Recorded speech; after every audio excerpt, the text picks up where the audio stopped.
Tu m'as vu nu. Maintenant, tu dois épouser Maine, sinon ils nous puniront tous les deux, dit la jeune Apache. Avant de plonger dans l'histoire, n'oubliez pas d'aimer la vidéo et de nous dire dans les commentaires d'où vous la regardez. Territoire de Los Cruz, Nouveau-Mexique, fin du printemps 1869. La pluie de la nuit précédente avait rendu les rues de terre sombres et lourdes. Les ornières des charrettes étaient remplies d'eau peu profonde qui reflétait la faible lumière du matin. L'odeur dans la ville était un mélange de terre humide, de fumée de muscade et de l'odeur aigre de la bière qui s'échappait du saloon de l'autre côté de la route. Cole Maddox sortit du bout de la rue et monta sur le porche déformé de la pension du cheminot. Il avait 32 ans, il était maigre et endurci par des années de travail en plein air, et son visage affichait le calme de celui qui a survécu à des choses dont la plupart des hommes ne parlent pas. Il avait été éclaireur dans la cavalerie américaine pendant les guerres Apaches. Il avait parcouru des régions où personne ne venait à votre secours si vous commettiez une erreur. Cela lui avait appris à anticiper les problèmes. Il travaillait désormais pour une entreprise de transport qui gardait des chariots entre des villes. Aujourd'hui, il était à Las Cruz pour récupérer le paiement d'une livraison qu'il avait supervisée, des rouleaux de tissu, des barils de farine et une caisse d'outils expédiés depuis Masilla. Le travail était simple, être payé, récupérer ses provisions, repartir vers le nord dans l'après-midi. Dans le hall, une seule lampe à huile éclairait la pièce. L'air était vicié. Un homme corpulent au visage rouge et bouffi était affalé sur une chaise près du mur, les jambes croisées, mâchonnant une allumette. Un autre était affalé sur un banc, une bouteille vide posée sur le sol sous sa main. Cole leur fit un signe de tête et se dirigea vers le couloir étroit qui menait aux pièces du fond. On lui avait dit que le propriétaire serait dans son bureau. À mi-chemin, il s'arrêta. Il y avait un bruit trop faible pour être celui d'un meuble qui s'affaissait. Court, aigu, un cri étouffé de femme. Son pouls s'accéléra, non pas par peur, mais plutôt par la concentration intense qui survient lorsque l'on sait que l'on s'immisce dans une affaire qui ne nous regarde pas, mais qui pourrait s'avérer nécessaire. Il suivit le bruit jusqu'à une porte dont le loquet était tordu et la peinture écaillée. Il n'y avait pas de serrure. Le cadre était fêlé, comme s'il avait été forcé trop souvent. Il appuya sa paume contre le bois et poussa. La porte s'ouvrit lentement en grinçant. La pièce était à peine plus grande qu'un placard. Il y avait un lit de camp étroit, une bassine en étain sur le sol et une petite fenêtre clouée au-dessus du lit. L'air sentait le linge humide et la peau sale. Dans un coin recroquevillé se trouvait une jeune Apache. Elle semblait avoir une vingtaine d'années, la peau bronzée et les longs cheveux noirs humides, comme si elle avait transpiré ou s'était exposée à la pluie peu avant. Elle ne portait qu'une fine chemise en lin blanc cassé, déchirée à l'encolure et sur une hanche. Le tissu collait à son corps dans l'air humide. Ses yeux étaient rivés sur lui, sombres et immobiles.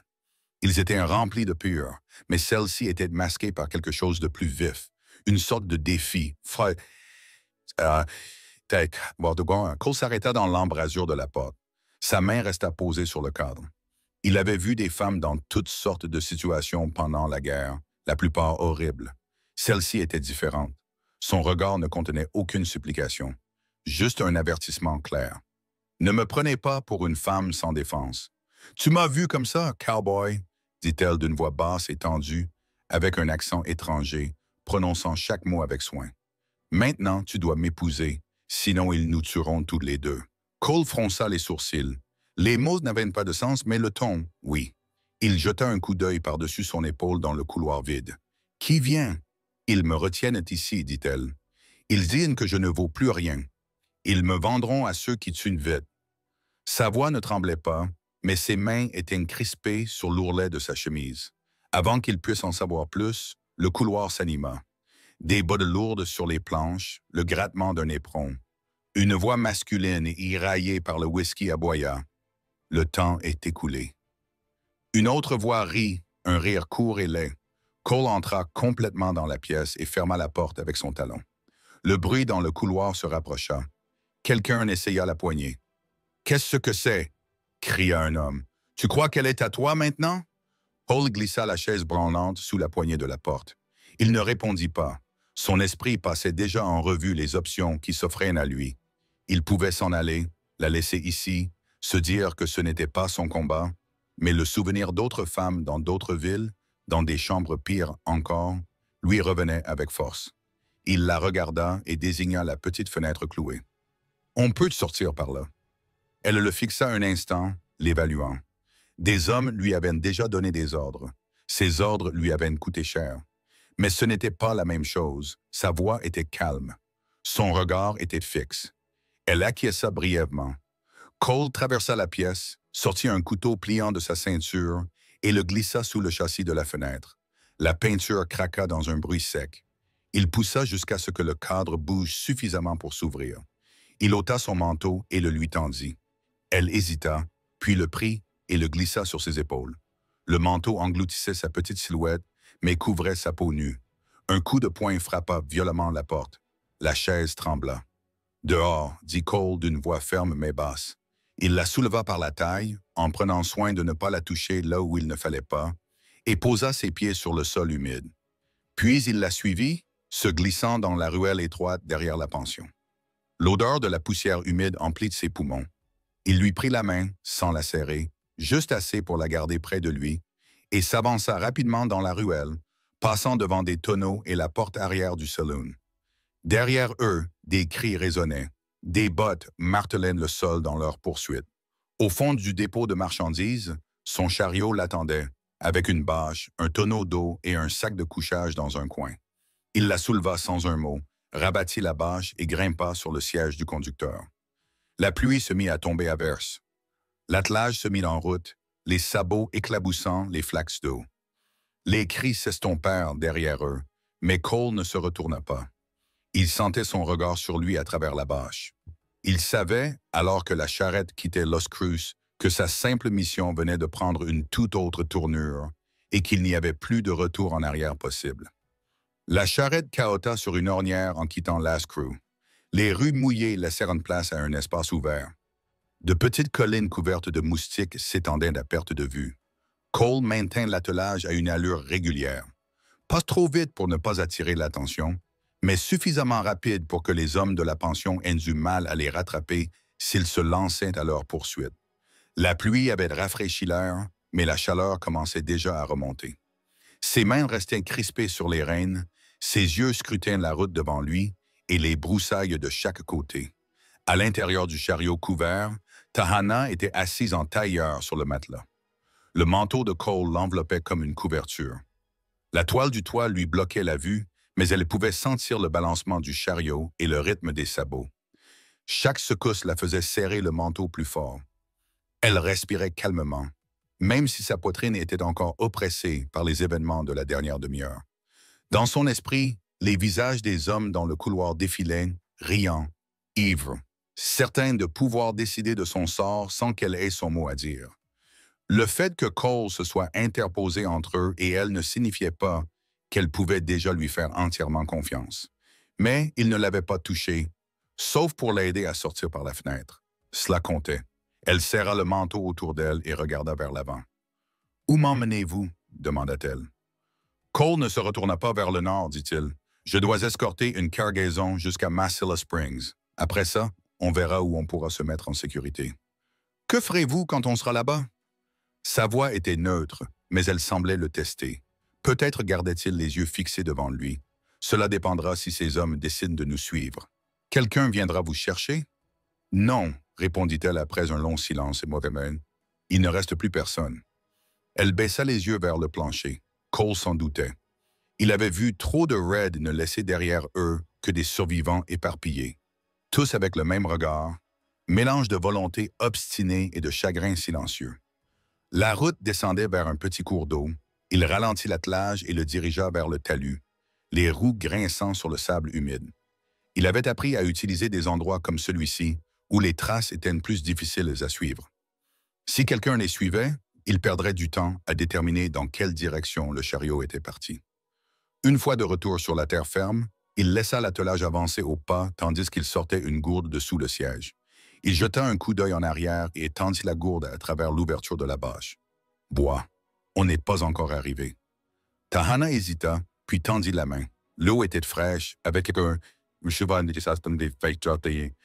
un goût métallique dû à la tôle.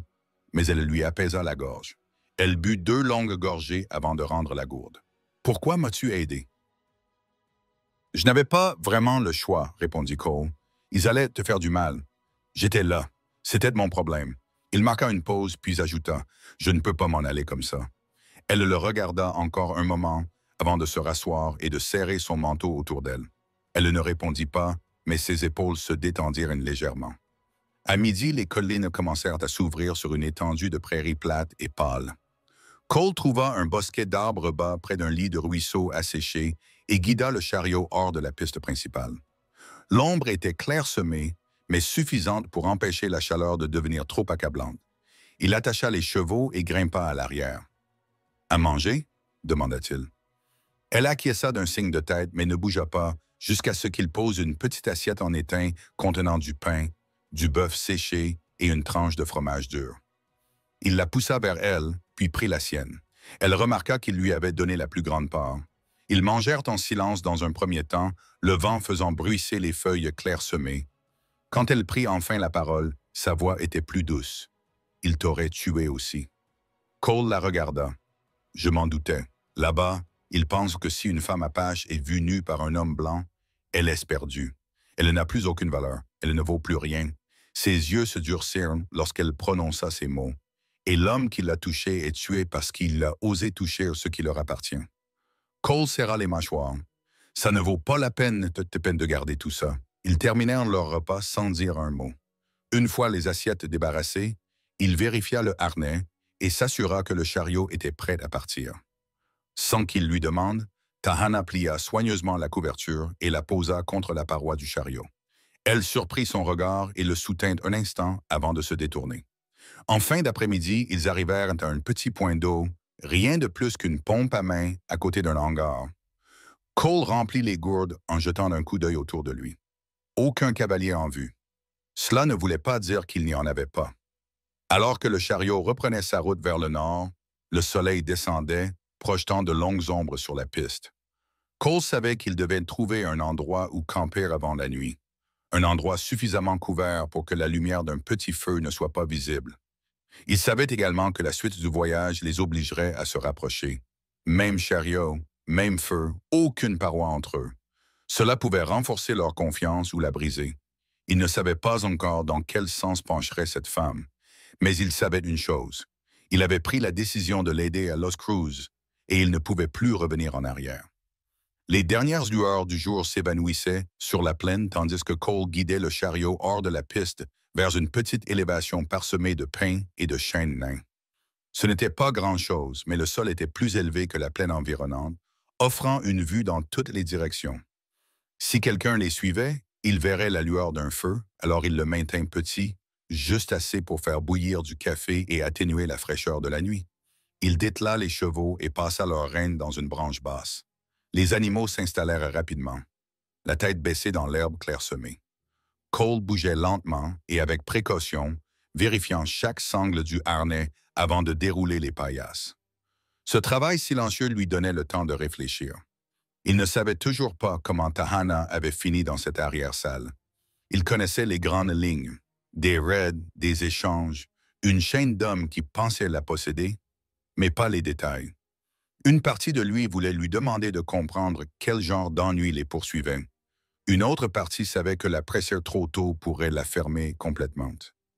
Tana resta près du chariot au début, son manteau de voyage bien serré autour d'elle, les yeux rivés sur lui pendant qu'il travaillait. Finalement, elle s'approcha, s'accroupit près du feu et commença à disposer le pain et le porc salé qu'il avait sortis. Ses mains étaient rapides et efficaces. Elle avait déjà fait cela avant de partir en voyage, se déplaçant d'un endroit à l'autre avec pour seul bagage ce qu'elle pouvait porter. Cole versa 2 tasses de café, lui en tendit une avant de prendre la sienne. « Nous partirons tôt, dit-il. Nous ferons du chemin avant le lever du soleil. » Elle acquiesça en buvant une gorgée. La chaleur de la tasse en éteint se propagea entre eux.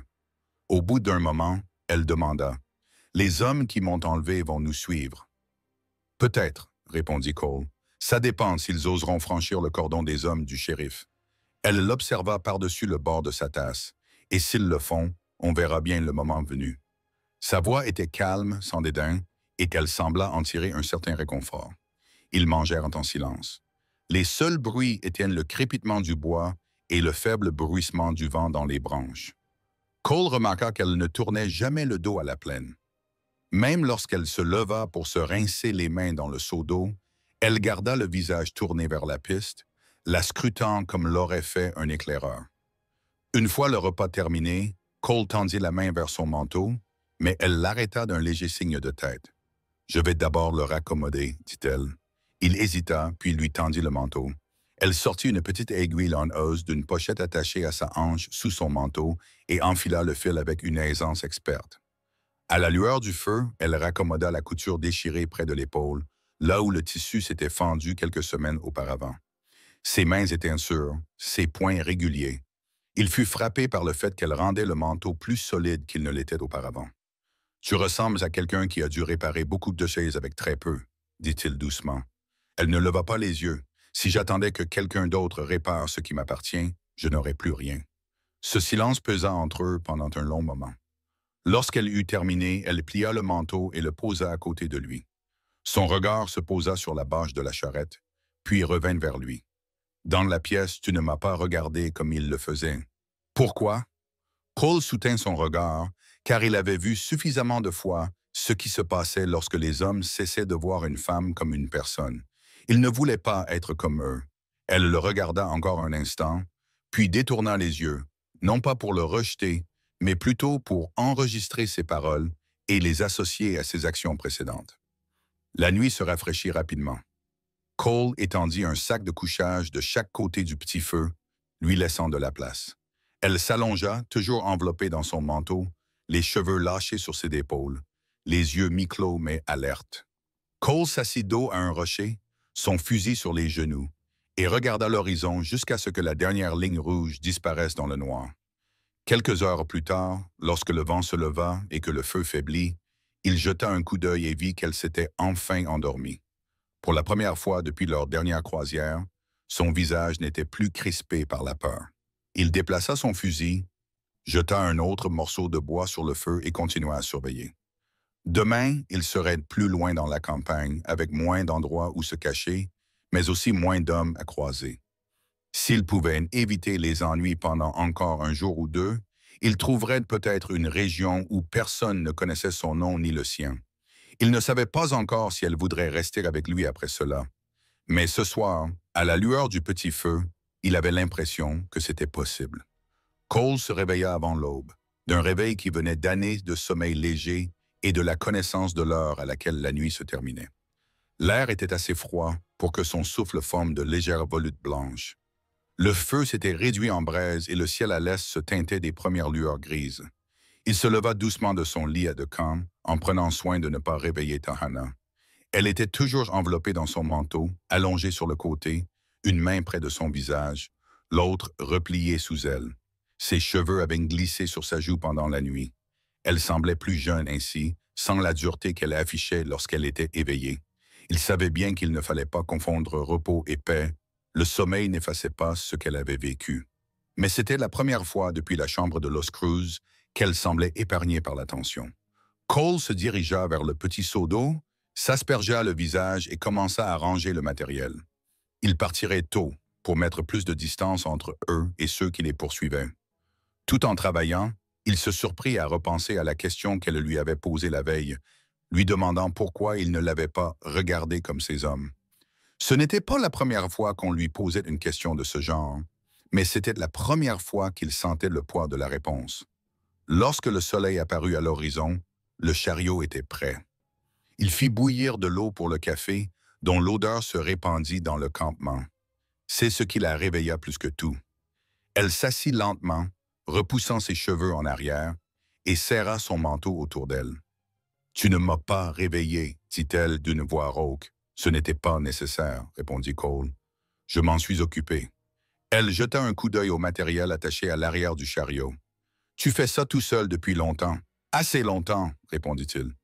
Il ne précisa pas qu'il était plus facile d'être seul, qu'il y avait moins à perdre et moins à protéger. Mais alors qu'elle s'approchait du feu et prenait la tasse en étain qu'il lui tendait, il se demanda s'il n'avait pas tort.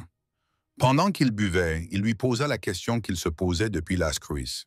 « Comment as-tu atterri dans cette pièce? » Elle garda les yeux fixés sur la tasse. « On m'a enlevé à ma famille il y a 2 ans. J'ai été vendu d'un camp à l'autre, parfois vendu, parfois donné. Les derniers m'ont amené ici. Ils ont dit que je valais quelque chose si on me gardait propre. Puis un homme a essayé de prendre ce qui ne lui appartenait pas. Je me suis débattu. J'ai déchiré ma robe. Ils ont dit que j'étais ruiné. » Elle leva les yeux vers lui et il n'y avait aucun apitoiement dans sa voix, juste un constat. « C'est là qu'ils m'ont enfermé dans la pièce pour décider de mon sort. » Cole acquiesça lentement. Cela confirmait ce qu'il avait deviné, mais l'entendre rendait la situation encore plus difficile. « Personne ne te cherche. »« Personne, dit-elle. » Il n'insista pas. Certaines histoires n'avaient pas besoin d'être racontées en détail pour être comprises. Ils levèrent le camp rapidement. La piste serpentait dans un canyon peu profond pendant la majeure partie de la matinée. Les parois de grès les cachaient de la vue. Cole gardait un rythme régulier, jetant de temps en temps un coup d'œil derrière lui. Pas de poussière à l'horizon, pas de cavalier. Vers midi, ils s'arrêtèrent près d'un ruisseau assez étroit pour être enjambé, mais assez profond pour s'y baigner. Tahana s'agenouilla sur la berge, se lava les mains et le visage, puis se mit à rincer la chemise qu'elle portait sous son manteau. Elle l'essora et l'étendit sur un rocher pour la faire sécher. Ses gestes étaient précis et assurés. Cole remarqua qu'elle ne semblait plus gênée de le faire devant lui. Elle n'était pas insouciante, mais elle ne se cachait plus comme avant. Peut-être avait-elle commencé à lui faire confiance. Il lui tendit sa chemise de travail bleue. « Mets ça jusqu'à ce que ta chemise soit sèche. » Elle l'enfilait, les manches lui arrivant bien au-delà des mains, l'ourlet effleurant ses genoux. « Tu as d'autres chemises? » demanda-t-elle. « 2, répondit-il. « Ça ira. » Ils mangèrent près du ruisseau du pain dur et du jerky avant de repartir. La route devant eux grimpait vers une crête, d'où l'on avait une large vue sur la vallée. Cole pouvait voir la ligne indistincte d'une route de ranch qui se dirigeait vers un groupe de peupliers au loin.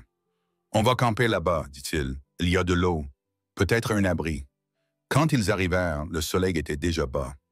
Les peupliers se dressaient autour d'un lent méandre du ruisseau, projetant une ombre profonde et fraîche. Une vieille cabane délabrée se trouvait à proximité, mais elle tenait encore debout.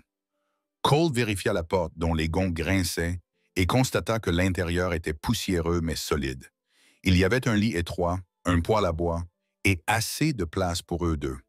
Il posa son équipement à l'intérieur, puis retourna à la charrette. Tahana se tenait au bord du ruisseau, regardant les dernières lueurs sur l'eau. Lorsqu'elle se tourna vers lui, il vit que son visage s'était détendu. « Cet endroit est calme, dit-elle. »« Pour l'instant, répondit Cole, et le calme vaut la peine d'être préservé. » Cette nuit-là, le feu et le poêle repoussèrent le froid. Ils s'assirent à la petite table et mangèrent dans un silence qui n'était plus pesant. Quand elle croisa son regard à la lueur vacillante de la lampe, elle n'y vit aucune provocation. Juste un regard franc qui semblait annoncer le début de quelque chose qu'aucun d'eux n'avait encore exprimé. Ce n'était pas encore la sécurité, mais c'était plus proche qu'hier. Et pour tous les deux, cela suffisait pour continuer à avancer. Le matin, à la cabane, le temps était clair et frais. Le ciel d'un bleu pâle promettait une journée chaude. Cole était dehors avant que le soleil n'ait complètement dépassé la crête, resserrant la sangle sur l'attelage et vérifiant la graisse des essieux du chariot. Tahana sortit de la porte quelques minutes plus tard, son manteau toujours sur les épaules, les cheveux tressés en arrière. Elle semblait plus reposée qu'il ne l'avait encore vue. À l'intérieur, le feu du poêle était éteint, mais l'air était encore imprégné de l'odeur du pain et du café de la veille. Cole posa une nouvelle cafetière sur les braises tandis qu'elle sortait se laver dans le ruisseau. Il l'observa un instant, sans la fixer, remarquant simplement qu'elle bougeait constamment les yeux, scrutant l'allée bordée d'arbres sur la pente au-dessus de l'eau. Ce n'était pas le comportement de quelqu'un de timide, c'était une habitude, née de nombreuses années passées à ne jamais se sentir en sécurité. Ils mangèrent rapidement de la viande séchée et du café, puis décidèrent de rester sur place le temps de réparer leur équipement. La couverture de la selle de Cole avait besoin d'être raccommodée et la chemise de Hannah, qui n'était pas sèche, avait plusieurs déchirures qui s'aggraveraient si on ne s'en occupait pas. Elle s'attela à la tâche sans qu'il ait besoin de lui dire, cousant pendant que Cole affûtait son couteau sur une pierre humide. En milieu de matinée, le silence fut rompu. Cela commença par une légère vibration dans l'air, des sabots au loin. Cole releva instantanément la tête, les yeux plissés vers la pente à l'est. Tahana remarqua son changement d'attitude et posa l'aiguille sans un mot. « Reste à l'intérieur », dit Cole en se dirigeant déjà vers le chariot. Il prit le fusil sur son support et l'appuya contre le mur, puis décrocha le revolver de sa ceinture et vérifia le barillet. Il n'avait pas l'intention de s'en servir à moins d'y être obligé, mais il ne voulait pas être pris au dépourvu. Les cavaliers apparurent 1 minute plus tard. 3 hommes avançant à un rythme régulier, sans se presser, mais sans flâner non plus. Leurs vêtements étaient usés par la route, mais la façon dont ils scrutaient le sol indiquait à Cole qu'il ne s'agissait pas de simples voyageurs. Il reconnut l'un des visages de Los Cruz, celui de l'homme qui avait ri devant la porte de l'arrière-salle. Ils s'arrêtèrent à environ 50 mètres de la cabane. Le chef garda son cheval sur place, tandis que les 2 autres s'écartaient légèrement pour évaluer les lieux. Cole apparut sur le porche, fusil à la main, la posture détendue mais prête. « Bonjour », dit le chef d'un ton mielleux, comme quelqu'un qui essaie d'être poli après avoir déjà pris sa décision. Cole ne répondit pas. « dit l'homme en souriant, « nous cherchons une fille, une voyante, petite. Elle portait peut-être une chemise la dernière fois que nous l'avons vue. Vous avez vu quelqu'un qui corresponde à cette description? » Cole garda un ton neutre. « Il n'y a personne ici qui puisse vous intéresser. » Les yeux de l'homme se posèrent alors sur la cabane. « Parce qu'elle a quitté la ville précipitamment. Ce serait dommage qu'elle ait des ennuis ici. » Cole ne bougea pas. « C'est toi qui es en danger. C'est tout ce que j'ai à te dire. » Un silence pesant s'installa. Le sourire de l'homme se crispa, mais il ne s'avança pas. Au lieu de cela, il cracha par terre, fit signe aux autres et fit demi-tour. « On te le dit, transporteur. » Cole les regarda disparaître derrière la colline. Il resta tendu. Ils reviendront, et la prochaine fois, ils ne viendront pas à 3. À l'intérieur, Tahana se tenait près de la fenêtre, les yeux fixés sur l'endroit où les cavaliers avaient disparu. « Ils n'arrêteront pas, dit-elle doucement. « Non, acquiesça Cole. Mais moi non plus. » Elle l'étudia comme pour évaluer dans quelle mesure elle pouvait se fier à cette promesse. « Tu pourrais me quitter, dit-elle. »« Se les m'emmener. » Cole secoua la tête. Hors de question. Elle resta silencieuse pendant un long moment. Puis elle retourna à la table, reprit son ouvrage et se remit à coudre. Ses gestes étaient petits et précis, chacun plus net que le précédent. Le soir venu, Cole avait pris sa décision. « Nous partons à l'aube, dit-il. Trouve un endroit où ils réfléchiront à 2 fois avant de nous poursuivre. » Tahana ne demanda pas où. Elle se contenta d'acquiescer. Pour la première fois, elle semblait accepter que, quelle que soit leur prochaine destination, ils s'y rendraient ensemble. Dehors, le vent tourna, apportant avec lui une légère odeur de poussière venue de l'est. Cole savait que cela signifiait que des cavaliers étaient en mouvement quelque part hors de vue. Cela ne fit que renforcer sa détermination. S'il voulait en l'apprendre, il devrait passer sur son corps. Et cela n'arriverait pas tant qu'il serait en vie. Les premières lueurs du jour n'avaient pas encore atteint la cime des peupliers lorsque Cole eut fini de seller les chevaux. L'air était si froid que ses doigts lui piquaient sur les sangles de cuir. Il travaillait rapidement mais sans bruit, chaque mouvement étant calculé. Si les hommes d'hier avaient campé à proximité, il ne voulait pas leur laisser le temps de se rapprocher. Tahana sortit de la cabane alors qu'il vérifiait les traces du chariot. Elle avait tressé ses cheveux, dont les pointes tombaient sur sa chemise bleue, qu'elle portait toujours sous son manteau de voyage. Sa chemise, désormais raccommodée, était soigneusement pliée et rangée dans le baluchon qu'elle portait. Elle le regarda une fois, puis scruta l'arbre comme lui, tournant lentement la tête, les yeux perçant l'obscurité. « Tu as dormi ?» demanda Cole. « Un peu », répondit-elle. « Assez. » Ils montèrent sur le banc du chariot et Cole donna un léger coup sur les rênes. L'attelage les ramena sur la piste étroite vers le nord. Le ruisseau coulait d'à côté pendant 1 kilomètre avant de bifurquer vers l'ouest, puis le terrain s'ouvrait sur une prairie vallonnée entrecoupée de ravines asséchées. Cole maintint l'attelage au petit trot. Il ne dit pas un mot pendant la première heure. Ses yeux restaient fixés sur la piste devant lui, mais ses pensées tournaient en rond. Il était impossible de savoir jusqu'où ces hommes étaient prêts à les poursuivre, et rien ne garantissait que la police de la prochaine ville accepterait d'intervenir s'ils parvenaient à passer. Ils devaient mettre une bonne distance entre eux et Los Cruz. En milieu de matinée, le soleil montait rapidement. Cole ralentit l'attelage pour les laisser respirer. Il quitta la piste pour se diriger vers un bouquet de muskwek à l'ombre. Ils mirent pied à terre et Tahana descendit légèrement du banc pour étirer ses jambes. Il remarqua qu'elle se tenait différemment, toujours prudente, mais avec moins de tension dans les épaules. Pendant qu'il abreuvait les chevaux, elle prit la gourde et se rinça les mains, puis se dirigea vers l'arrière du chariot et commença à vérifier les sangles qui retenaient les provisions. Cole l'observa un instant avant de la rejoindre. « Tu as déjà voyagé comme ça ?» dit-il. « Pas avec un chariot, répondit-elle. Mais je sais comment faire pour que les choses restent à leur place. » Sa réponse était simple, mais elle comblait une lacune dans ce qu'il savait d'elle. Elle avait été déplacée d'un endroit à l'autre, mais elle n'était pas étrangère au voyage, à l'endurance qu'ils exigeaient, à la façon de monter et de démonter rapidement un campement.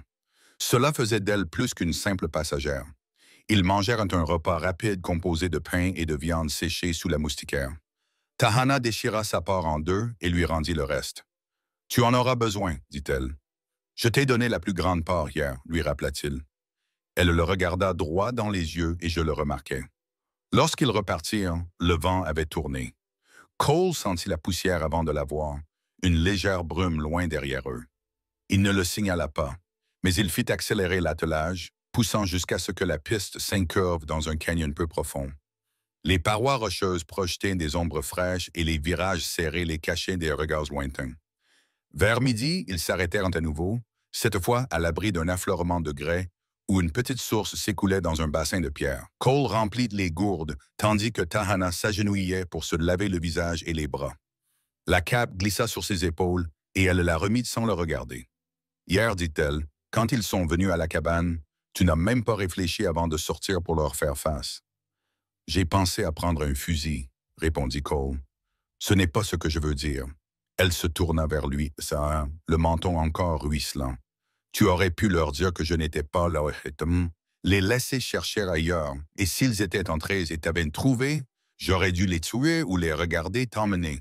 Ce n'était pas un choix. » Elle l'observa longuement, puis baissa les yeux vers l'eau. Personne n'avait jamais fait ça pour moi auparavant.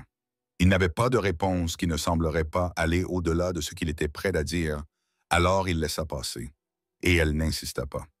Ils installèrent leur campement tôt dans la soirée, sur une petite élévation surplombant la piste. De là, ils pouvaient voir à des kilomètres à la ronde.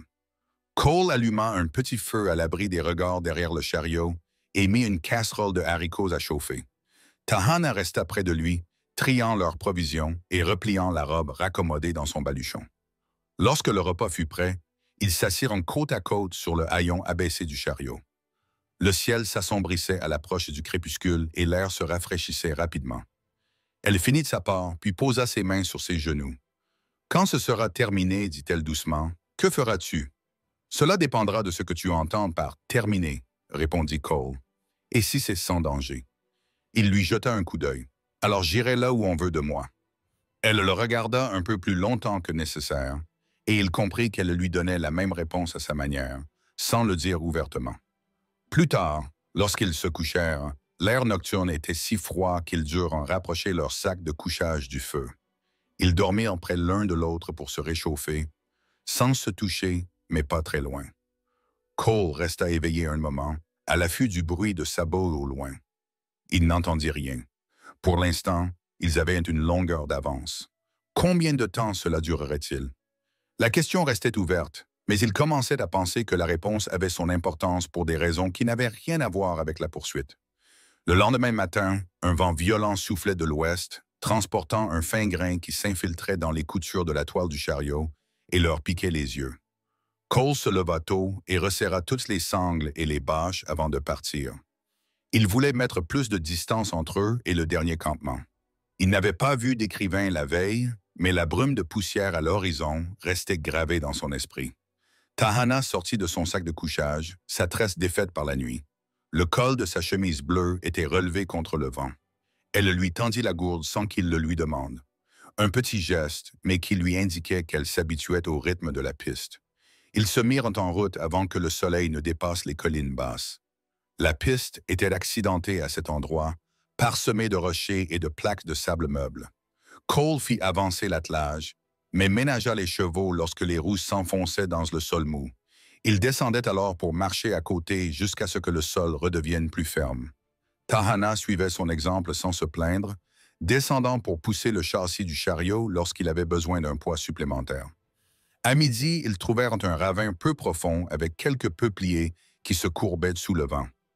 Cole abreuva les chevaux et vérifia l'essieu arrière. Tahana s'agenouilla à côté de lui et lui montra une sangle en cuir fissurée sur l'un des sangles du harnais. « Ça va bientôt céder, dit-elle.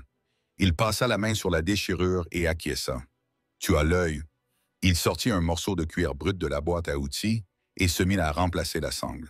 Sans qu'il ait besoin de lui dire, elle tint le harnais pour le stabiliser, les doigts fermes mais prudents. Une fois le travail terminé, ils partagèrent un repas froid composé de pain ramolli dans de l'eau et de lanières de viande séchée. Ce n'était pas grand-chose, mais c'était rapide, et ils avaient besoin de la lumière du jour. Pendant qu'ils mangeaient, Tahana jeta un coup d'œil vers le sud, le visage crispé. « J'entends quelque chose, dit-elle. Cole tendit l'oreille. Au début, ce n'était que le vent, puis un bruit sourd et lointain. Des sabots irréguliers mais réguliers, loin mais se rapprochant. Il se leva et scruta la ligne des crêtes. 3 cavaliers apparurent dans le ciel pâle, avançant au trot. « Ils sont de retour, dit-il doucement. « Que vas-tu faire » demanda-t-elle d'une voix calme mais basse. « Mette-nous hors de leur vue. » Il n'a pas perdu un mot.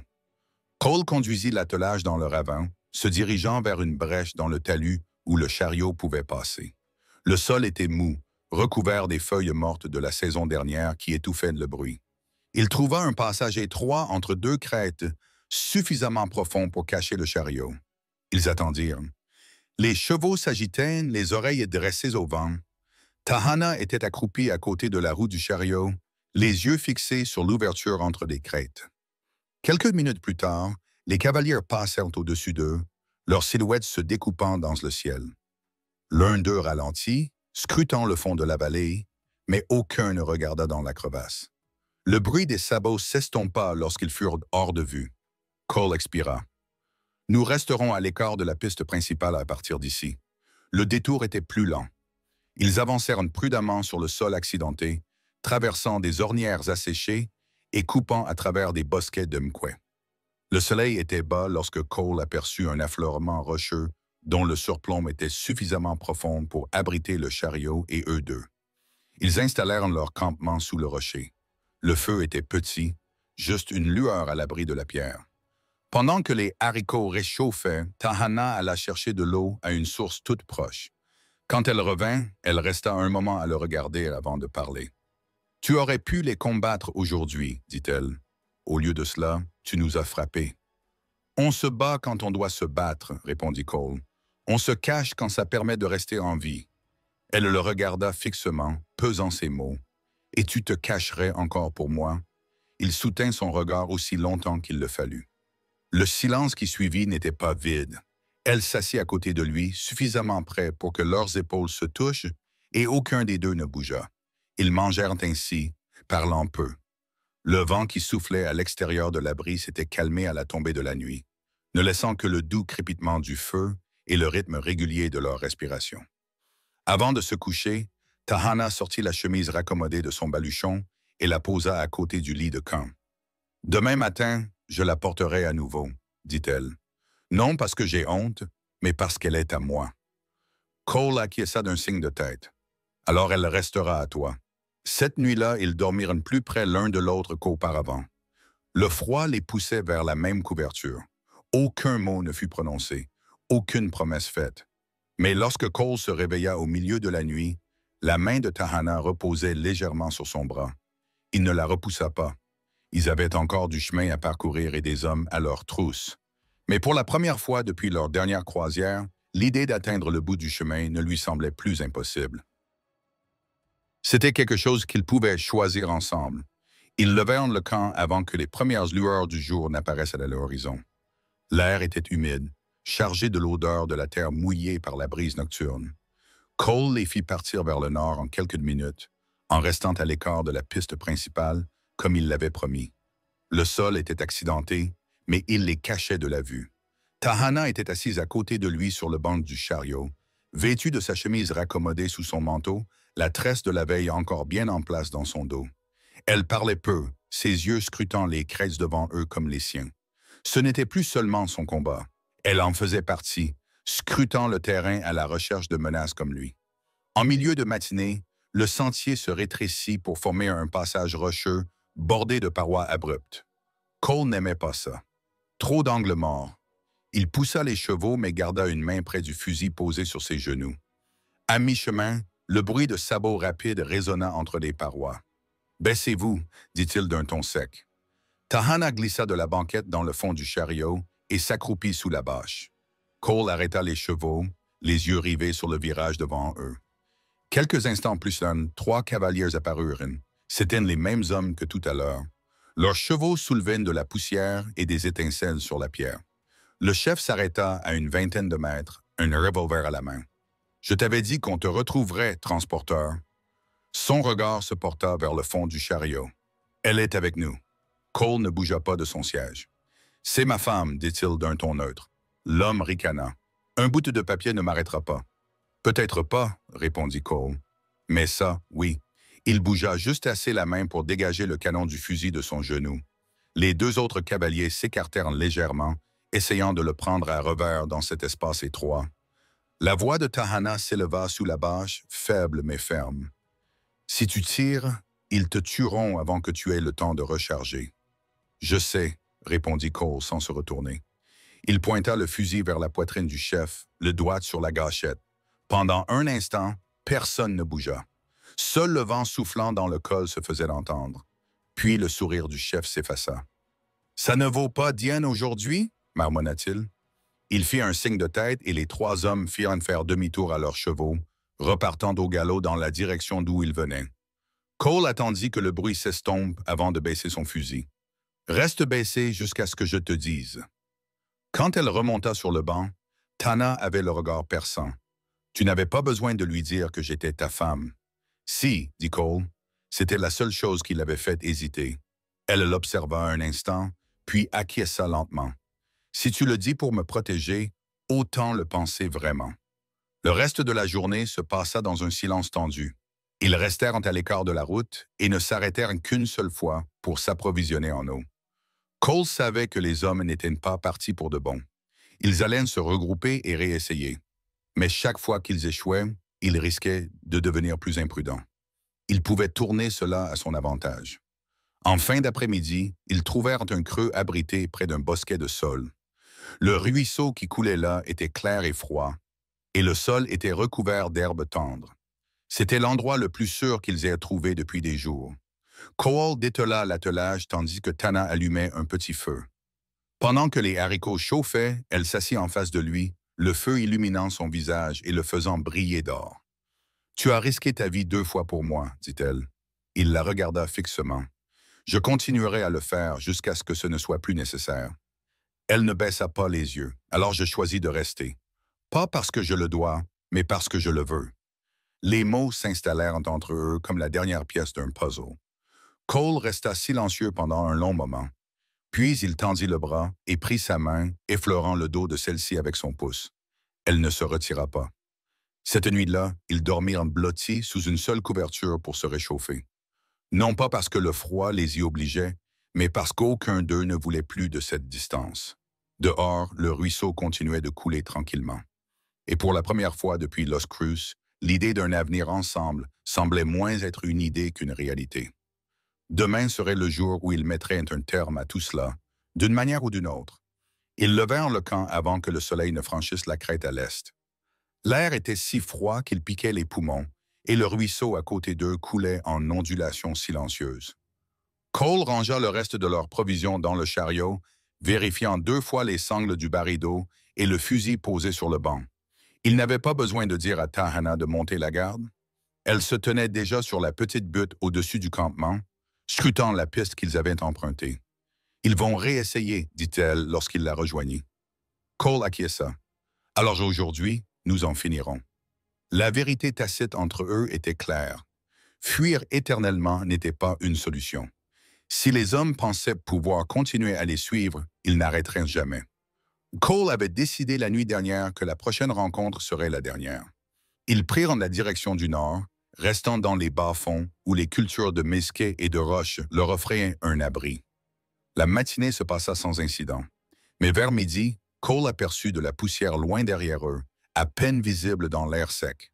Elle grossissait rapidement, le genre de poussière que seuls des cavaliers poussant leur monture à fond pouvaient soulever. « Il se rapproche, dit-il. Au lieu de continuer tout droit, Cole dirigea l'attelage vers un étroit canyon qu'il avait repéré quelques jours plus tôt. C'était un endroit avec une seule entrée et un sol suffisamment large pour que le chariot puisse tourner. Il s'y engagea, plaçant le chariot en angle de manière à bloquer la majeure partie de l'ouverture. Les parois rocheuses de chaque côté obligeraient les cavaliers à l'attaquer de front. Il attacha les chevaux, chargea le fusil et vérifia son revolver. Tahana se tenait à côté de lui, tenant les munitions de rechange. « Si tu tombes, commença-t-elle. « Je ne tomberai pas, dit-il en la regardant dans les yeux. Mais si je tombe, prends l'attelage et file vers la crête. Ne te retourne pas. » Elle secoua vigoureusement la tête. « Je ne te laisserai pas. » Le bruit des sabots résonna dans l'entrée du canyon. 3 cavaliers apparurent. Le premier était le même homme qui avait ri devant la porte de la pension. Il tirait sans discontinuer, juste hors de portée des fusils, un sourire narquois aux lèvres. « Tu m'as fait perdre du temps et de l'argent, homme de main, » cria-t-il. « Rende-la-moi et je te laisserai partir. » Cole ne répondit pas. Il porta son fusil à l'épaule, aussi immobile qu'un roc. Le sourire du chef vacilla. « Tu me ferais tuer pour une fille. »« C'est ma femme, » dit Cole. « C'est tout ce que tu as besoin de savoir. » Le visage de l'homme se crispa et il épéronna son cheval. Cole tira une fois. La balle frappa le sol à 30 centimètres devant les sabots du cheval, qui se cabra. Les 2 autres cavaliers tentèrent de se disperser, mais l'espace étroit les obligea à ralentir. Cole tira à nouveau, cette fois-ci effleurant le bras de l'homme le plus proche. Le bruit du fusil résonna contre les parois rocheuses. La voix de Tahana était calme derrière lui. Le prochain vise plus haut. Le chef vit dans les yeux de Cole qu'il n'y aurait plus de coups de semonce. Il jura, tira sur les rênes et fit demi-tour. Les 2 autres le suivirent, leur retraite bruyante et rapide, le bruit des sabots s'estompant au loin jusqu'à ce qu'il ne reste plus que le silence du canyon. Cole baissa son fusil et expira lentement. Tahana s'approcha de lui et posa brièvement sa main sur son bras. « C'est fini, dit-elle. »« Oui, » répondit Cole, bien que ses yeux restèrent fixés sur l'entrée du canyon pendant un moment avant qu'il ne soit sûr. Ils dégagèrent le chariot de l'entrée et repartirent vers le nord. La lumière de l'après-midi transformait les parois rocheuses en or. À la tombée de la nuit, ils atteignirent une large vallée parsemée de peupliers et traversée par un ruisseau. Cole arrêta l'attelage et regarda le paysage. « Ça pourrait être chez nous, dit-il. » Tahana descendit du chariot et marcha vers le ruisseau. Elle resta là un moment, puis se retourna vers lui. « C'est le premier endroit où je ne me sens pas de passer d'émotion. » Cette nuit-là, ils campèrent sans l'attention des jours précédents. Le feu brûlait plus fort, le bruit du ruisseau était proche. Après avoir mangé, Cole prit dans le petit coffre sous le banc une bande de cuir. Il la tordit pour en faire une boucle et la tendit à Tahana. « Ce n'est pas de l'argent, dit-il, mais ça fera l'affaire jusqu'à ce que je puisse en faire fabriquer une. » Elle la prit et la glissa à son doigt. « Ça me suffit. » Quand ils s'allongèrent, ce n'était ni pour se réchauffer, ni pour se protéger. C'était parce qu'aucun d'eux ne voulait que l'espace les sépare. Sa tête reposait contre sa poitrine, son bras autour d'elle, et pour la première fois depuis Los Cruz, ils n'avaient pas besoin de planifier leur fuite du lendemain. Au matin, ils décidèrent de rester dans la vallée. Cole construirait une petite cabane près du ruisseau et Tahana planterait un jardin. Ils en feraient leur foyer, non pas parce qu'ils y étaient obligés, mais parce qu'ils l'avaient choisi. Et lorsque quelques semaines plus tard, le vent apporta le bruit de cavaliers lointains, cela n'avait plus d'importance. Ces hommes avaient déjà perdu.